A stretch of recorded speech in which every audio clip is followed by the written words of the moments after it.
আমার বোনেরা তো অনেকে আছে, এরা নিজেরই খিচুড়ি পাকাইতে জানে, কিন্তু তারা আবার খিচুড়ি পাকান শিখতে আবার বিদেশে যেতে ছিল। আমাকে এই বোনেরও কাছে গেলে কিন্তু তারা খিচুড়ি পাকান শিখাই দিতে পারতো।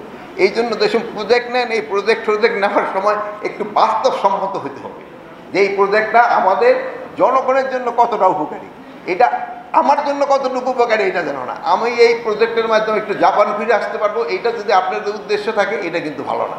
বাট আমি জাপান যাব, বাট জাপান থেকে আমি যে জিনিসটা নিয়ে আসবো এটা জনগণের কাজে লাগবে, আমি ওই জন্যই যাবো, ওইটাই হইতে হবে আপনার উদ্দেশ্য।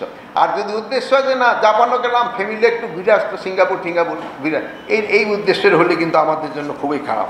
যেমন আমরা বিদেশে যে আকাশিয়া গাছ নিয়ে আসছি, তারপর একটা কি জানি নিয়ে আসছি আকাশমণি গাছ নিয়ে আসছি রিসার্চ করে, এখন আবার এই যে সচিব মহোদয় এখন এই এখন আবার ডিস্ট্রয় করার জন্য এখন আবার আমাকে টাকা দিতে হয়।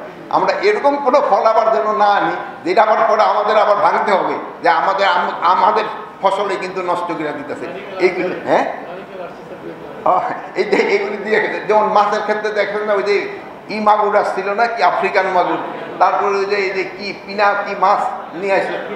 হ্যাঁ, আমাদের আগে আন হতো চাঁপাইনবাবগঞ্জ থেকে ফজলিয়াম, এখন কিন্তু এই ফজলিয়ামেরটা কিন্তু আজকে দেখালেন না, ফজলিয়ামের নাম কি জানি একটা বড় বড়গুলির নাম কি জানি দিচ্ছেন, বুনাই কিং এরকম কিং। আমি কিন্তু কোনো ফজলিয়াম দেখলাম না, যেটাকে আমি অরিজিনাল ছিল আমি কোনো ফজলিয়াম হয়ে গেছে, কিন্তু এখন বুনাই কিং।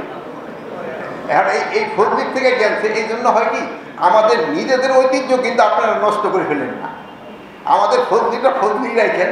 তারপরে এটা আমাদের দেশের নাম দিয়ে দেন, ব্রুনাই কিংয়ের নাম দেওয়া দরকার নেই, বাংলাদেশি কিং দেখেন, বুঝছেন? এই বিদেশি নাম দিয়ে লাগে, আমরা তো আমাকে এখন তো এটাতে ব্রুনাই, যদি এটাতে সময় এক্সপোর্ট করেন সে সময় ওখানে গিয়ে যদি ব্রুনাই বলেন ব্রুনাই কিং, তো ওরা ভাববো যে ব্রুনাই থেকে বুঝি আমটা আসছে, যে আম তো বাংলাদেশ থেকে গেছে দিয়ে আমটা কিন্তু এটা কিন্তু বুঝতে পারবো না।